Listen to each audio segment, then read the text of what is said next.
Buildup ఇచ్చిన తర్వాత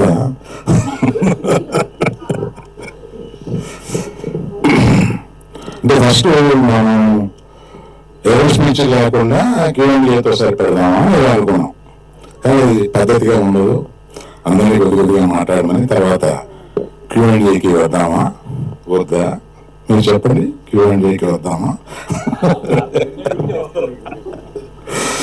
so ఇవాళ Q&Aలో మీకు చాలా ఇంపార్టెంట్ క్వశ్చన్ ఒకటి ఈ మధ్య 2-4 రోజులుగా మెరుగుతున్న ఒక క్వశ్చన్ ఉంది. బన్నీవాస్ గారు ఎక్కడ ఏమయ్యారు గీతార్ట్స్లో వీటిలో? దానికి నేను అంటే మన Q&Aలో అది రాకుండా ఒక క్లారిటీ ఇచ్చేసి మన Q&Aని ఈ సినిమాకి మాత్రం పరిమితం అయ్యేలాగా చూద్దామని నేను ప్రపోజ్ చేస్తూ, వాసుదా విద్యాడ్రామా లెఫ్ట్కి అది ఇందారా గుర్తుకోలేరా? ఊరేలేరా? ఆయన ఏదో రాశారు, ఆయన ఏదో అనుకుని ఏదో రాశారు, దానికి చెప్పాల్సి వస్తుంది ఇప్పుడు నేను. అందుకని గీతార్ట్స్కి వీళ్ళిద్దరు 2 కళ్ళు. ఈ గీతార్ట్స్ నుంచి ఈ మధ్యలో రాసినవన్నీ ఊహాజనితాలు మాత్రమే. అవి వీళ్ళ ప్రయాణం బ్రహ్మాండంగా సాగుతుంది. నెక్స్ట్ 5 years లోనూ చాలా పెద్ద పెద్ద ప్లాన్స్ ఉన్నాయి గీతార్ట్స్కి. అది వీళ్ళిద్దరూ నిర్వహించబోతారు. కనుక ఆ సందేహాలన్నిటికీ నేను తెరదించుతూ మిగతా స్పీచ్కి వెళ్తాను. Thank you. 2 గంటల పెద్దగా ఉంది.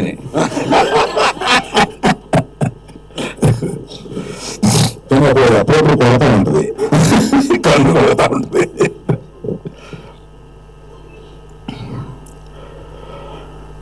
తమిళ సినిమా సీరియస్ గా తీస్తున్న ఒక సీరియస్ సినిమాలో అదే స్క్రిప్ట్ లో కూర్చున్నప్పుడు విద్యాతోటి సరదాగా బాగా సరదాగా నవ్వుకుని ఒక సినిమా తీస్తే బాగుండేది, ఇప్పుడు నేను రోజు సీరియస్ స్క్రిప్ట్ లో కూర్చొని సీరియస్ సినిమా గురించి ఆలోచిస్తే మంచి లవ్ స్టోరీ తీస్తున్నాం. Thanks to all the media దాన్ని మంచి పెద్ద హిట్ చేశారు. ఆ తర్వాత అలా అన్నప్పుడు విద్యాతోటి బాంబు రిలీజర్కి ఆ విషయం చెప్తే వాళ్ళు ఒక కథ తీసుకుని వచ్చారు. That is the reason they are a part of this film. అది తీసుకొచ్చి కార్తిక్ రాజు గారితో నాకు వినిపించారు. ఆయన 2 hours చెప్తే నేను కింద పడిపోయాను. అంటే నవ్వుతూ ఆయన చెప్పేది అంత బాగా చెప్పాడు. ఆయన తమిళ్లో చాలా బాగా చెప్తారు, నా తమిళ్ చాలా రావచ్చు కనుక అది అంత బాగా చెప్పారు. సో ఈ సినిమాలో వీళ్ళిద్దరు కుర్రోళ్ళు ఇద్దరు కుర్రోమని వాళ్ళు కనపడినప్పుడు మామూలుగా డాన్స్ చేస్తారు మొత్తం.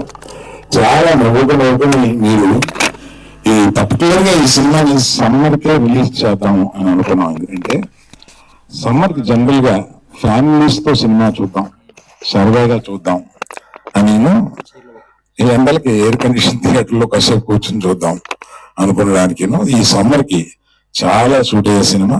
9వ తారీఖున మీరు డెఫినెట్ గా చాలా బాగా సినిమాని ఎంజాయ్ చేస్తారు. మీకేం కావాలని ఇద్దరు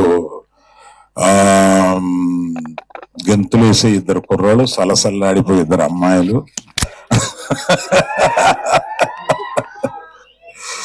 మాకు వాళ్ళందరినీ పైన లేపి నుంచోబెట్టడానికి మన చంద్రశేఖర్ గారి మ్యూజిక్ తోటి.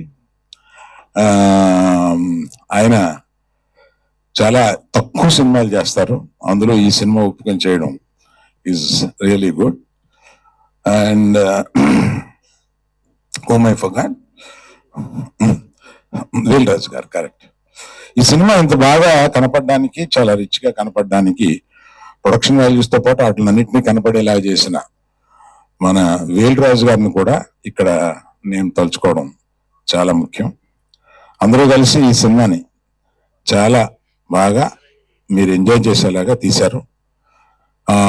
అలా పర్టికులర్గా ఈ సినిమాకి సారథ్యం వహించి ముందుకు తీసుకెళ్ళిన విద్యకి నేను థ్యాంక్స్ చెప్తే అంత బాగోదు, నా మేనగోడలు. She has learned a lot of things in this film. వెన్నెల కిషోర్ పెట్టిన కష్టాలకి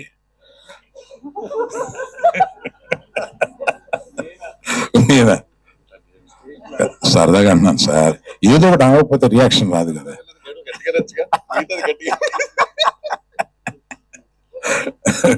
వెన్నెల కిషోర్ ప్రత్యేకంగా నాకు ఇష్టం. ఆయన పాత సినిమాలు ఏంటంటే పెట్టి పెట్టి మళ్ళీ చూసుకుంటా ఉంటాను. పర్టికులర్ దూకుడు. ఇందాక ఈ లుంగి కట్టుకున్న అమ్మాయి, లుంగి సగంగా కట్టుకున్న అమ్మాయి ఏదో అన్నారు. విద్య గారు యాజ్ ఇట్ ఈస్ స్పెక్స్ తో సహా కావాలని చెప్పారంట. స్పెక్స్ కూడా తెచ్చుకున్నా, నేను పెట్టుకోలే, మర్చిపోయా.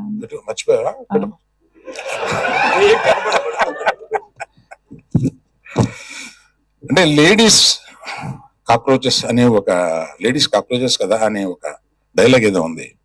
దానికి గౌక్కిని అపార్థం చేసుకుంటారేమో లేడీస్ అని ఒక వివరణ ఇవ్వబోతున్నాను. ఎందుకంటే మోస్ట్ రెసిలియంట్ క్రీచర్స్ ఒక ఇదేంటంటే కాక్రోచ్. ఎందుకు అంత రెసిలియంట్ అంటున్నా అంటే, it is very popular that atomic వాము పేలినా కూడా బ్రతకగలిగిన అంత రెసిలియన్స్ ఉన్నవాళ్ళు ఆడవాళ్ళు కాక్రోచెస్ అని ఉంది ఒకటి. అందువల్ల ఆ రెసిలియన్స్ గురించి పర్టికులర్ గా చెప్పిన ఆ సందర్భంగా ఉపయోగించాం కనుక దాన్ని గొప్పగా చెప్పిన విషయాన్ని గబుక్కుని కొంతమంది వంకర పడతారేమో, దయచేసి పట్టొద్దు అని చెప్పడానికి. డైలాగ్ మీరే రాసారా సార్? లేదండి అమ్మా, ఆ డైలాగ్ రైటర్ గురించి చెప్పాలమ్మా. చాలా బాగా చేశారు. బాను నంది అనే ఒక ద్వయం ఉంది. వాళ్ళు ఇది అయిపోయిన తర్వాత నాకు డైలాగ్ వర్షన్ వినిపించడానికి వచ్చాడు. కార్తీక్ రాజు చెప్పినప్పుడే నాకు ప్లాట్ చాలా నచ్చి, ఆ తర్వాత డైలాగు వర్షన్ వింటుంటే నిజంగా వీళ్ళు ఎంత క్రియేటివ్ గా రాస్తారో అని అనిపించింది. పర్టికులర్లీ బాను, ఆయన డైరెక్ట్ కూడా చేస్తున్నారు ఏదో సినిమా. అప్పుడు